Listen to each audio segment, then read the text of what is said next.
চেয়েছেন যে বিডিআর ইসের একটা পুরনো একটা কমিশন করার জন্য। এই কমিশনটা আমাদের মাননীয় প্রধান উপদেষ্টা উনি সিগনেচার করে দিয়েছেন, গতকাল রাত্রি উনি সিগনেচার করে দিয়েছেন। এবং এই আমাদের এই কমিটির সদস্য সংখ্যা হবে হলো 7 জন, এবং আমাদের এইখানকার এক মহাপরিচালক ছিলেন ALM ফজলুর রহমান স্যারে হচ্ছেন এটার সভাপতি, এবং এর সাথে আমাদের সামরিক বাহিনী আরো 2 জন সদস্য থাকবেন। একজন আমাদের ইসে থেকে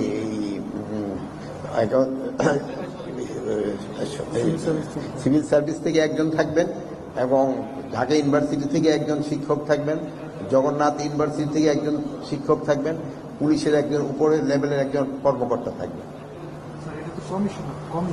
কমিটি না, এটা কমিশন, ওইটা কমিশন। আপনাদের কমিটি কমিশন কমিশন। আচ্ছা, আপনারা ভালো থাকেন। পিলখানায় বিডিআর হত্যাকাণ্ডের যে একটি নারকীয় হত্যাকাণ্ড, এটা নিয়ে আমরা সোচ্চার, সারা বাংলাদেশের মানুষ সোচ্চার। ইতিমধ্যে আপনারা জানেন যে এই বিডিআর যে হত্যাকাণ্ড বা পিলখানায় যে বিডিআর এর হত্যাকাণ্ড, এটিকে নানাভাবে প্রবাহিত করার জন্য, ভিন্ন দিকে নিয়ে যাওয়ার জন্য অনেক চেষ্টা হয়েছে। এবং এই যে ভারতীয় পরিকল্পনায় আমাদের বিডিআর হত্যাকাণ্ড, এই বিডিআর এর হত্যাকাণ্ডকে বিডিআর বিদ্রোহ বলে চালিয়ে দেওয়ারও চেষ্টা হয়েছিল বিগত হাসিনার শাসন আমলে। সেই জায়গা থেকে আমরা বিশ্বাস করতাম যে হাসিনার আমলে এই বিডিআর হত্যাকাণ্ডের সুষ্ঠু বিচার হবে না, তদন্ত হবে না। সুতরাং সেই জায়গা থেকে দীর্ঘ 15টি বছর এই পিলখানার নারকীয় যে হত্যাকাণ্ড ভারতীয় পরিকল্পনায়, এই হত্যাকাণ্ডের বিষয়ে আমরা আসলে অনেক উদ্বিগ্ন ছিলাম, অরিড ছিলাম যে এটার আসলে সুষ্ঠু তদন্ত কিংবা বিচার আমরা আদৌ পাবো কিনা, এবং এই বিচার কবে হবে সেটা নিয়ে বাংলাদেশের জনগণ, রাজনৈতিক মহল এবং বিডিআর এর যে সকল সদস্য এই হত্যাকাণ্ডে ভিকটিম হয়েছেন, শহীদ হয়েছেন, তাদের পরিবারের সদস্যরা পর্যন্ত অত্যন্ত ব্যথিত, মর্মাহত অবস্থায় অধীর আগ্রহে তারা কিন্তু চাতক পাখির মতো তাকিয়ে থাকতেন বিচারের আশায়। কবে বিচার হবে? আদৌ কি বিচার হবে নাকি হবে না? তবে এটা নিশ্চিত যে হাসিনার আমলে এই হত্যাকাণ্ডের বিচার হবে না, এটা আমরা সবাই জানতাম।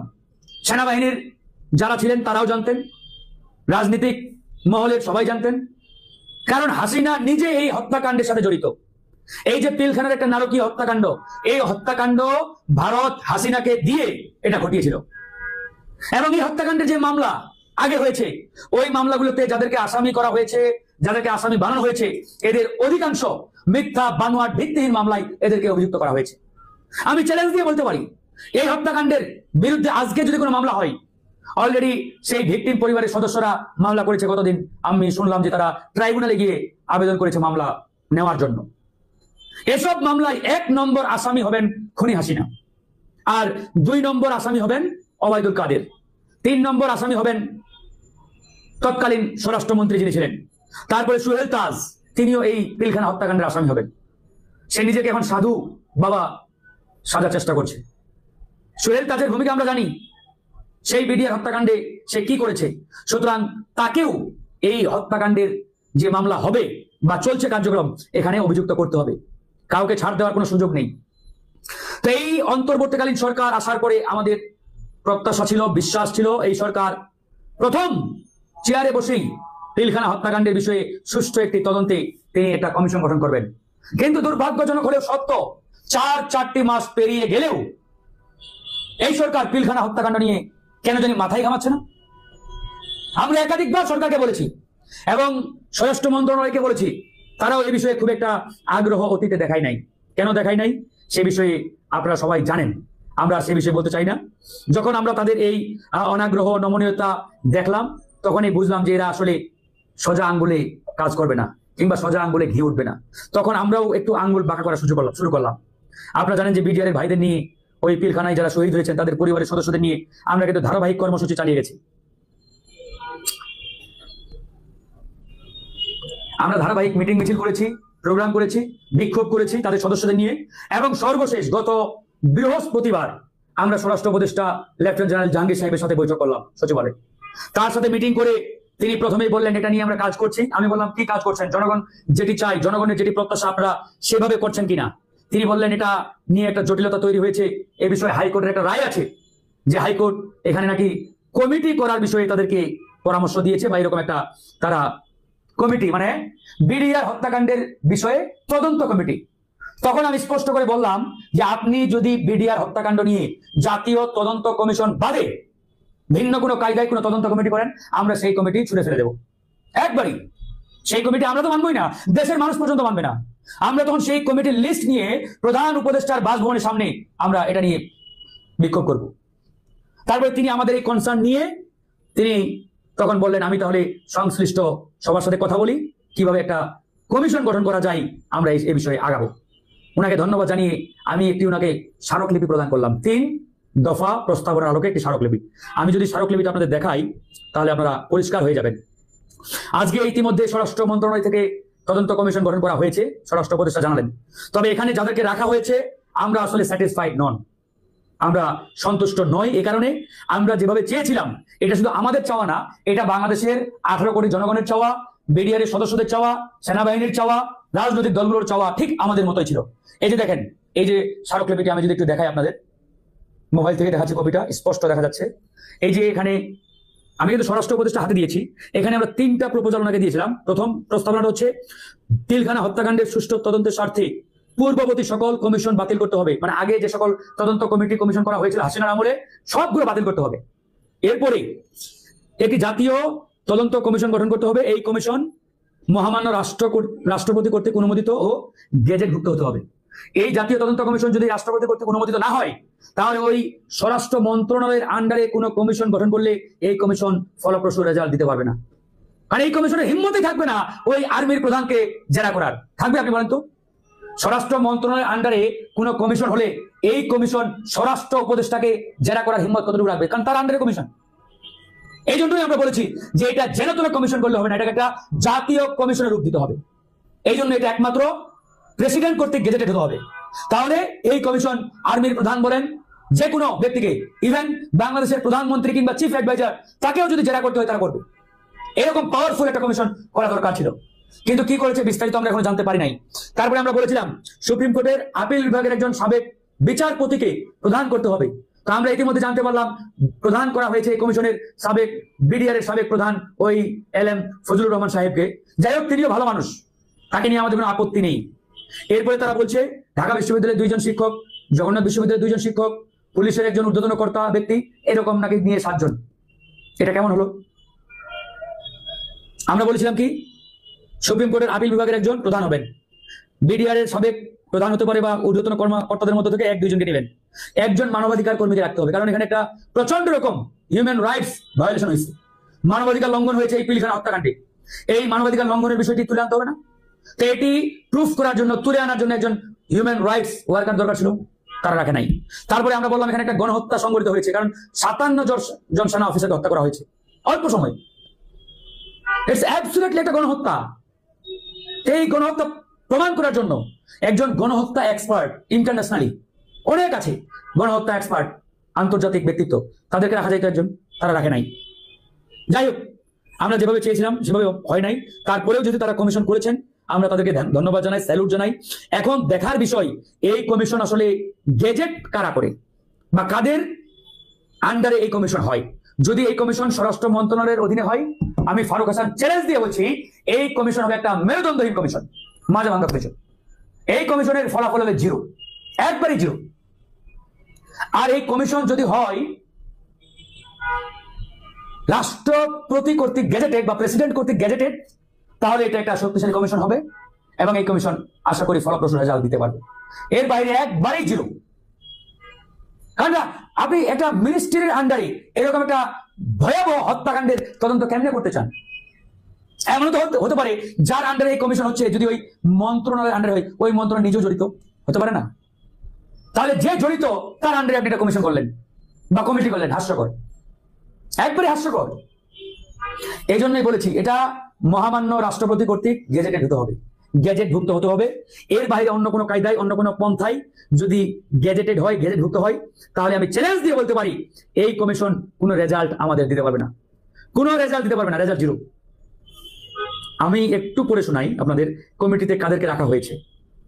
জিনিসটা হাস্যকর লাগছে আমার কাছে, কেন এরকম হবে? দেখেন, কমিটির প্রধান করা হয়েছে মেজর জেনারেল ফজলুর রহমান। তৎকালীন বিডিআর এর প্রধান, তাকে নিয়ে খুব একটা আপত্তি কারোই নেই, ভালো মানুষ। এরপরে দেখেন দুইজন আর্মি অফিসার। আর্মি অফিসার কারা, নাম আমাদের জানতে হবে। একজন ঢাকা বিশ্ববিদ্যালয়ের শিক্ষক, একজন জগন্নাথ বিশ্ববিদ্যালয়ের শিক্ষক, একজন সিভিল সার্ভিস, একজন পুলিশের কর্মকর্তা। এই যে ঢাকা বিশ্ববিদ্যালয় থেকে একজন, জগন্নাথ বিশ্ববিদ্যালয় থেকে একজন, এই দুইজনের প্রয়োজন ছিল না, একজন নিলেই হইতো। ইউনিভার্সিটি টিচারদের মধ্যে থেকে একজন, এখানে আরেকজন সবচাইতে জরুরি যেটা, একজন মানবাধিকার সংগঠন থেকে নেওয়া দরকার ছিল। কারণ এই মানবাধিকার লঙ্ঘনের বিষয়টি প্রমাণ করা অতীব জরুরি, এটা আন্তর্জাতিকভাবে স্বীকৃত হতে হবে। আমাদের এই পিলখানায় যে ভারতীয় পরিকল্পনায় আমাদের সেনাবাহিনীর মেরুদণ্ড ভেঙে দেওয়ার জন্য তারা আমাদের এই হত্যাকাণ্ড ঘটিয়েছে, এবং এটা যে আন্তর্জাতিকভাবে মানবাধিকার লঙ্ঘন হয়েছে, এখানে ভয়াবহ মানবাধিকার লঙ্ঘন, এটা ইন্টারন্যাশনালি প্রতিষ্ঠা করা দরকার, এস্টাবলিশ করা দরকার। এই জন্যই আমরা বলেছিলাম যে একজন মানবাধিকার এক্সপার্টকে রাখেন। বাংলাদেশে না থাকলে বাইরে থেকে হায়ার করেন, হাজার হাজার আছে, চাইলেই পাঠিয়ে দিবে। জাতিসংঘের কাছে যদি আমরা অ্যাপ্রোচ করি, চাই 2 দিনের মধ্যে তারা পাঠিয়ে দিবে বাংলাদেশে একজন মানবাধিকার এক্সপার্টকে। তারা তো মুখিয়ে আছে আমাদেরকে সহযোগিতা করার জন্য। আন্তর্জাতিক সংস্থাগুলো বাংলাদেশের পাশে আমাদের সাথে কাজ করার জন্য, দেশকে সহযোগিতা করার জন্য, ডক্টর মোহাম্মদ ইউনূসকে সহযোগিতা করার জন্য মুখিয়ে আছে, তাকিয়ে আছে যে বাংলাদেশ খালি চাক, খালি বলুক আমরা চলে আসবো। এরা কেন চাচ্ছে না, কেন করতেছে না? এই জায়গায় আমাদের মানে মেইন আপত্তিটা। চাইলেই হয়, তারা চায় না। তো যাই হোক বন্ধুগণ, আমরা কথা বলাতে চাই না, আমাদের বক্তব্য একটাই, পরিষ্কার বক্তব্য একবারই, যে এই হত্যাকাণ্ড নিয়ে কোনো ধরনের ছল চাতুরি ভনিতা করার চেষ্টা করলে কারো রক্ষা হবে না। আমরা যেহেতু এই ভিকটিম পরিবারগুলোকে নিয়ে মাঠে নেমেছি, ইনশাআল্লাহ এর চূড়ান্ত বিচার না হওয়া পর্যন্ত আমরা রাজপথে আছি, রাজপথে থাকবো।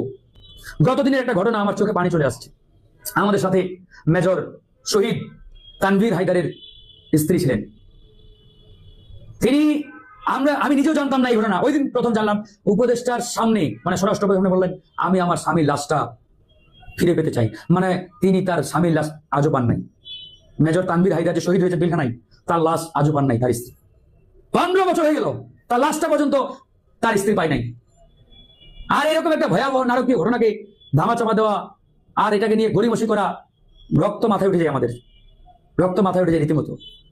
সুতরাং সেই জায়গা থেকে একবারই পরিষ্কার বক্তব্য আমাদের, এটা নিয়ে কোনো ধরনের টাল বাহানা, এটা নিয়ে কোনো ধরনের ছলচাতুরি করার চেষ্টা করলে কাউকে ছাড় দেবো না আমরা, ইনশাআল্লাহ। যাই হোক, তারা যেহেতু উদ্যোগ নিয়েছেন, আমরা একটু অপেক্ষা করি, দেখি তারা কতটুকু আগায় সামনে। না হলে আমরা আছি, আমাদের সাথে বিডিআর এর সদস্যরা আছেন, যারা ভিকটিম তাদের পরিবারবর্গ আছেন, ইনশাআল্লাহ দেশের মানুষ আছেন, সবাইকে নিয়ে আমরা এই ঘটনার চূড়ান্ত বিচার না হওয়া পর্যন্ত থাকবো। আমি আবরার ফাহাদকে দিয়ে একটু শুরু করি। আবরার ফাহাদ আমাদের ভারত বিরোধিতার একটা স্তম্ভ। তার ব্যাপারে আমি মনে করি ঢাকা বিশ্ববিদ্যালয় সহ দেশের বিভিন্ন জায়গাগুলোতে আমরা ওই আবরার ফাহাদের ভাস্কর্য কিংবা মূর্তি চাই না, কিন্তু কিছু একটা থাকা দরকার, স্মৃতিস্তম্ভ টাইপের, যেগুলোতে লেখা থাকবে যে আবরার ফাহাদ কিভাবে মারা গিয়েছিল, কেন মারা গিয়েছিল, যে খুনিরা ছিল সেই খুনিদের ছবিও থাকতে পারে। এই জিনিসগুলো থাকা খুব জরুরি, কারণ হচ্ছে এগুলো দেখলে মানুষ, আমরা ভুলে যাই, তো যাতে ভুলে না যায়। যেমন আজকে আবরার ফাহাদের যে মৃত্যু দিবস, আপনি দেখেন বাংলাদেশের গণমাধ্যমে কেউ কি এটা নিয়ে খুব বেশি আলোচনা করছে? যে কারণেই আমি মনে করি যে মাহমুদ ভাইয়ের আমার দেশ পত্রিকাটা খুব দ্রুত চালু হওয়া উচিত, এবং এটার অনলাইন ভার্সন থেকে শুরু করে এটা যদি টেলিভিশন চ্যানেল টাইপেরও কিছু করা যায়, সেটার দিকেও আমি মনে করি যে মাহমুদ ভাই সেটা করতে আমার মনে হয় না খুব বেশি একটা সমস্যা হবে। তো এই আবরার ফাহাদের এগুলো আপনারা বিভিন্ন জেলা থেকে শুরু করে সব জায়গায়, এগুলো অনেক জায়গায় দেখছি যে শেখ হাসিনার মূর্তি টুর্তি ভাঙা হচ্ছে, শেখ মুজিবের মূর্তি টুর্তি ভাঙা হচ্ছে। ভাঙার দরকার নেই, শেখ হাসিনা স্টেডিয়াম, ওটার বাম পাশে খালি লিখে দেন যে খুনি হাসিনা স্টেডিয়াম, থাকুক না। ওইভাবেই মানুষ সারা জীবন চিনুক যেটা খুনি হাসিনা, এটা চিনতে হবে, কারণ মানুষ তো ভুলে যাবে যে ও যে খুনি ছিল। আমরা আজকে যে আলোচনা, সেই আলোচনাটার মূল বিষয় আমি মনে করি যে বাংলাদেশে যে সাংবাদিকরা আছে, এই আলোচনাগুলো তাদেরই করা উচিত ছিল, কিন্তু সেখান থেকে সেই আলোচনাগুলো না আসার কারণে আমাদের আলোচনাগুলো করতে হয়। আমি বিশ্বাস করি যে এখনো পর্যন্ত আওয়ামী লীগের যে দালালরা গণমাধ্যমে আছেন, এই ঘাপটি মেরে বসে থাকার কারণেই আজও পর্যন্ত এই যে চারিদিকে যত ধরনের লুটপাট, শেখ হাসিনার আপনার ফোন রেকর্ড থেকে শুরু করে নানান ধরনের ষড়যন্ত্র, আমার কাছে অনেক সাংবাদিকও বলছে ভাই আসলে কি হবে, আসলে কি শেখ হাসিনা আবার চলে আসবে কিনা। হ্যাঁ, এই যে একটা খুব সূক্ষ্মভাবে মানুষের ভেতরে ভীতি তৈরি করা, এবং শেখ হাসিনা যে এতদিন কত ধরনের শয়তানি করে গেছে সেগুলো মানুষকে না জানানো, কোনো দুর্নীতি শেখ হাসিনা নিয়ে, এই যে মানুষ হত্যা, জঙ্গি নাটক সাজিয়ে মানুষকে মারা, কোনো সংবাদ নেই গণমাধ্যমে। তো এই এদের কারণে হচ্ছে। অতএব আমাদের মূল ফোকাস হইতে হবে যে একজন গণমাধ্যমের কর্মী হিসাবে যে গণমাধ্যমে আওয়ামী লীগের যেই দালালরা ছিল সেই দালালদেরকে খুব দ্রুত সরাইতে হবে। সেইটা না সরানোর জন্য যা যা প্রয়োজন